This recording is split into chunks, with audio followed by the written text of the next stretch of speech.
Con nuestro programa tenemos al doctor Gino Picasso. Él es especialista en temas de catálisis, es profesor de la Facultad de Ciencias. Por favor, doctor Gino, acérquese al estrado.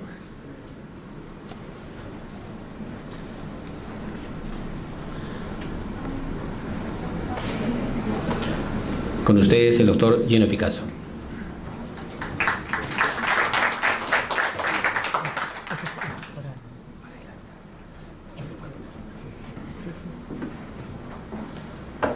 Bueno, muchas gracias por la invitación a los organizadores. Felicito también que se toquen este tipo de temas porque realmente todo lo que fuera ciencia y tecnología, y sobre todo a nivel de nanopartículas, es un tema bastante importante. Lo que les voy a exponer hoy día es un avance del proyecto de investigación que es mucho más grande de lo que está expuesto, pero estoy tratando de explicarles un poquito de lo que hemos avanzado hasta el momento. Estamos trabajando en varias líneas, en particular preparando sensores con diferentes usos, en particular sensores basados en las partículas de hematita, óxido de hierro, para la detención de metano. Hemos publicado ya algunos artículos anteriores usando este mismo material para detectar otros gases, por ejemplo, GLP.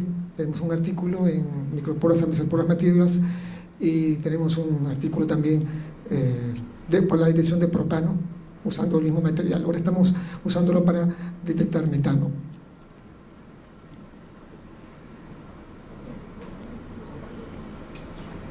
Estamos usando diferentes dopantes. Hemos trabajado inicialmente. Ahora, ¿por qué dopantes? La hematita es un sensor que es bastante estudiado en estos últimos años, sin embargo, por sí, per se, no presenta una buena capacidad de detención para detectar gases. Es un semiconductor tipo N, por tanto es muy factible usarlo para poder detectar gases reductantes como propano, GLP, metano, pero su capacidad detectora es bastante baja. Entonces, normalmente se utiliza dopantes y hemos usado dopantes en muy bajísima cantidad. Estamos usando paladio, hemos usado plata y ahora estamos usando platino. Ahora, ¿por qué metano? Realmente el metano es un gas bastante importante, prácticamente dentro de los gases de efecto invernadero es el que ocupa el segundo lugar, a pesar de que no es tan abundante. Sin embargo, la capacidad de tener calor es bastante elevada, casi 23 veces más que el CO2. Entonces, realmente ubicarlo, detectarlo a nivel de la atmósfera es muy importante.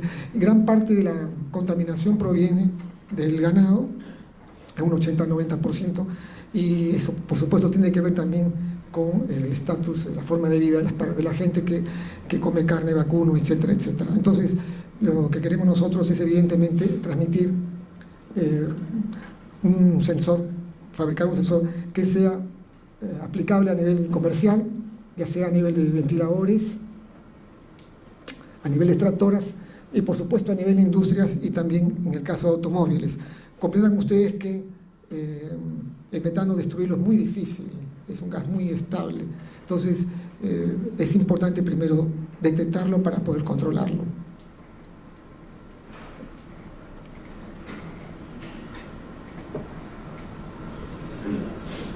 ¿Cómo? Por supuesto, la aplicación está en metados emergentes, sobre todo estamos hablando de detección de oxígeno, bueno, detección de agentes químicos como NH3, HNO3, HF, y también, por supuesto, en aplicación de hospitales. Estos sectores que estamos haciendo nosotros también pensamos usarlo en algún modo en este tipo de instituciones. A nivel de hospitales también hay mucha contaminación, sobre todo con contaminantes emergentes que están en los fármacos. Y estamos entrando también en un campo de investigación que es un rubro especial para poder detectar también este tipo de contaminantes. Ven ustedes el esquema de contaminación. Normalmente acá tenemos un señor que prácticamente no puede respirar en Lima, que es lo normal. En el centro de Lima estamos así prácticamente. A la derecha he puesto una zona industrial típica. En la zona de La Oroya está más o menos así en este momento. A nivel de contaminantes tenemos las fuentes emisoras, normalmente la industria, la actividad humana en general. Eso contamina la atmósfera, y también están los receptores. Los receptores es todo lo que sea biosfera, está la parte del ser humano, está la vida acuática, la vida animal. El objetivo principal del proyecto es realmente potenciar las propiedades del óxido de hierro. Si no he explicado, el óxido de hierro es un óxido muy abundante en nuestro país, es bastante abundante, prácticamente está echado en todas las minas, así que es bastante económico. Ahora, en la forma de hematita, les hago recordar que gran parte de la cultura nuestra, la cultura ancestral nuestra, usaba hematita como tinte para los huacos, así que es una tecnología ya muy conocida por nosotros. Y el dopaje hemos hecho, como he explicado un momento, con metales, en este caso platino. Lo que se quiere evidentemente es un sensor que cumpla varias condiciones, que tenga fácil preparación, que sea un sensor económico y que sea rápido, reproducible, que sea robusto y que tenga un buen límite de detención.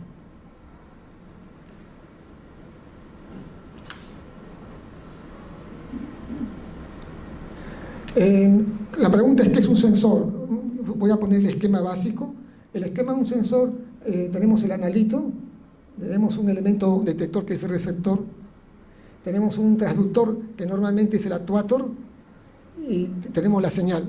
La parte importante de un sensor es el actuator que permite convertir, digamos, la señal, el fenómeno químico propiamente, en una señal medible. Entonces, es una parte muy importante y es lo que incide la mayor parte de publicaciones en esta parte del transductor. Entonces, la calidad de este transductor, la innovación que podemos hacer, va a depender en gran parte una posible publicación. Y luego está el procesador de señales. Bueno, la parte de procesador de señales tiene que ver cómo esta señal la podemos convertir, digamos, en una medida fácil, accesible, y eso se puede hacer fácilmente, o se puede digitalizar fácilmente en un convertidor.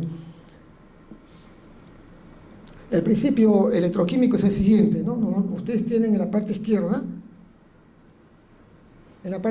tienen ustedes el principio que se cumple a nivel bulk, y en la parte intermedia es importante un sensor que las partículas estén nanoparticuladas. Ahora, ¿por qué tienen que estar nanoparticuladas? El principio básico es el siguiente, ¿no? Que el sensor, a nivel de nanopartículas, a nivel de microestructura, va a generar justamente los límites de frontera. Ahora, los límites de frontera es donde se va a concentrar justamente los cambios de potencial. Entonces, esos cambios de potencial hay que convertirlo mediante un transductor en una señal física medible. En la parte derecha ven ustedes el fenómeno que se da. En la parte del medio ven ustedes que se forma una doble capa, bueno, la capa de Debye. En la capa de Debye es la concentración de carga que se origina justamente en el límite de frontera. Ahora, normalmente la hematita como semiconductor tipo N, normalmente se carga negativamente, ahí se va a descargar el oxígeno, y el oxígeno lo va a concentrar de carga negativa. Luego esto por supuesto, va a generar más absorción. Justamente la absorción de especies de oxígeno, hay discusión todavía, es una especie de O2 o menos, eso va a depender de cada material, va a permitir justamente el salto de potencial. Ese salto brusco de potencial es lo que va a generar la señal física medible. A nivel de dopante, hay dos mecanismos básicos que se propone la literatura para explicar su mecanismo. Está un mecanismo denominado efecto spillover. El efecto spillover se da normalmente cuando el metal ayuda a convertir o ayuda a descargar el oxígeno justamente sobre la superficie de la hematita. Es una especie de... es un acelerador de esta descomposición. Y en la parte de efecto control de Fermi, en este caso tenemos un metal que funciona como catalizador. En este caso, en el caso de platino, se propone justamente que tenemos este tipo de mecanismo donde el oxígeno va a descargarse en la misma superficie metálica, y eso va a mejorar, va a concentrar mejor las especies de oxígeno que van a posteriormente reaccionar con el gas que se está reduciendo. El equipo básico para este tipo de sensores se puede sintetizar en lo siguiente. Nosotros hemos preparado usando el método de coprecipitación. Bueno, hay varios métodos para hacerlo. El método de coprecipitación fundamentalmente se basa en el uso de un agente precipitante. O el agente precipitante, normalmente usamos carbonato de sodio en particular, y luego hay que unirlo, por supuesto, con el oxígeno, con la solución de nitrato de hierro, ya combinada con la especie dopante, en este caso platino, en las concentraciones adecuadas, y luego se origina propiamente la reacción de precipitación. Y usamos, por supuesto, para originar las nanopartículas en forma estable, usamos un surfatante. Estamos usando nosotros el polietilenglicol, que es un surfatante bastante usado. Ahora, el polietilenglicol, en el caso particular nuestro, lo hemos usado con diferente tamaño molecular. Lo hemos usado de 2000, 10.000 y de 20.000. Queremos saber el efecto de este tamaño molecular para poder realizar mejor la señal, obtener mejor la señal física al final. Luego lo hemos deprecipitado, se ha secado el material a 80 grados y luego esto se ha calcinado a 400 grados por 2 horas. Las condiciones térmicas las hemos determinado previamente mediante un estudio TGA, las condiciones de calcinación. Al final, por supuesto, tenemos la hematita en forma nanoparticulada. Una forma sensible, una forma fácil de apreciar la formación de nanopartículas es mediante el efecto Tyndall, que fácilmente lo pueden ver, se aprecia bastante bien en este caso. Por supuesto que es una primera visión, esto luego hay que llevarlo a microscopía para ver realmente si tenemos nanopartículas. El soporte que hemos empleado es un soporte de alúmina, y el soporte de alúmina tiene 2 caras, una cara donde se colocan los electrodos, son electrodos de oro. Bueno, en este caso, electrodos de oro. Se ha depositado por screen printing una gotita de hematita dopada ya en ese material, con ayuda de un material ligante, y luego en el otro lado está el conductor térmico que permite colocar las condiciones térmicas en las cuales trabaja el sensor. El equipo acá básicamente es lo que pueden apreciar desde el 1 hasta el 8. Bueno, la parte 1 y 2 son la fuente de alimentación, en la parte 5 donde se coloca el sensor, y la parte 8 es donde se detecta el instrumento mediante MATLAB. Es un programa que tenemos nosotros para poder al final detectar la señal física. Para poder medir la conductancia, para poder medir la señal física final, hemos usado la conductancia. La conductancia, en realidad, nosotros no medimos conductividad, lo que medimos es resistencia. Está en función del voltaje y resistencia, lo tenemos ahí. Y eso lo comparamos, por supuesto, la señal nuestra, la señal del gas, la comparamos con la señal del aire. En este caso el gas metano, y la comparamos con la señal del gas del aire. Voy a mostrar algunas caracterizaciones. Normalmente, como hemos visto el efecto de la estructura cristalina, hemos visto que todos los sensores que tenemos han sido de la forma alfa-hematita. Hemos visto que cuando se deposita metal, la cristalaridad empeora, mejora la superficie, y también hemos visto el efecto del tamaño molecular del antiaglomerante, en este caso de polietilenglicol. Cuando aumenta el tamaño molecular, normalmente las partículas están más dispersas y aumenta la superficie. Producto de este análisis hemos visto también que existe una buena convergencia entre el tamaño de partícula y la superficie específica. Con respecto a las superficies, la gran mayoría de las superficies son micromesoporosas. Hemos visto a la derecha el efecto surfactante. Como ven ustedes, a medida que aumenta el tamaño molecular, mejora la superficie, quiere decir que hay mayor dispersión. Y en la parte izquierda ven, al aumentar la carga metálica, también mejora la superficie. Esta técnica, la microscopía electrónica de transmisión, nos permite ver realmente que hemos tenido nanopartículas. Vemos ver el efecto surfactante a la parte izquierda, y con surfactante realmente las partículas han sido mucho más dispersas, obteniendo un tamaño entre 20 y 40 nanómetros, en este caso el sensor 0.1% de platino. Con respecto a la señal, con respecto a los test catalíticos, a los test de los sensores, vemos nosotros el efecto del tamaño del surfactante en la parte izquierda, y en la parte derecha vemos que el de 20.000, he puesto una cruz, la señal es mucho más grande que el que se tiene por 2.000, entonces hemos escogido en este caso el 20.000 como antiaglomerante en todos los experimentos. Ven ustedes el efecto del tamaño de la concentración. de 300-700 ppm, existe una buena relación, una buena dependencia lineal de las concentraciones. Acá vemos el efecto de la carga metálica, vemos también que al aumentar la carga metálica mejora la señal, tanto a 300 como a 700 ppm. Y acá vemos un pequeño resumen, un poco de las cualidades de todo sensor, la dependencia que se tiene respecto a la concentración del sensor.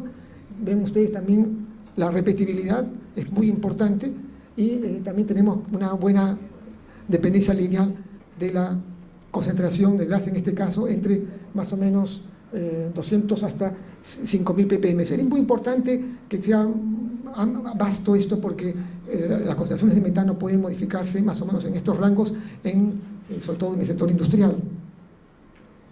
Como resumen un poco de los resultados, les digo, bueno, se han obtenido estos sensores basados en alfa hematitas, eso se ha demostrado por rayos X. El análisis beta ha demostrado que las superficies más o menos están entre 90 y 180 metros cuadrados por gramo. El TEN ha demostrado que las partículas son entre más o menos 20 y 40 nanómetros. La señal de respuesta mejoró al aumentar el porcentaje de dopaje del 1 al 3%. Ahora, también la señal de respuesta mostró una buena linealidad entre 0 y 6000 ppm. Por supuesto que hay cosas que están pendientes para una publicación. Está, por supuesto, por medio de la selectividad, vamos a testear con otros gases similares, propano, por ejemplo, hexano. El límite de edición todavía nos falta determinar, y determinar el mecanismo superficial, que es el mecanismo que lo vamos a determinar mediante la técnica XPS. Como agradecimiento, quisiera agradecer al DIGI, al programa de apoyo al investigador, que recibo todos los meses un apoyo, le agradezco bastante por esto, al CONCITEC por apoyar la parte económica de este sensor por el financiamiento, y a los vistecistas Daniel Balboa y Daniel García. Y a ustedes por escucharme. Muchas gracias. Muchas gracias. Si hubiera alguna pregunta, sería un momento para salir. Bien, muchas gracias.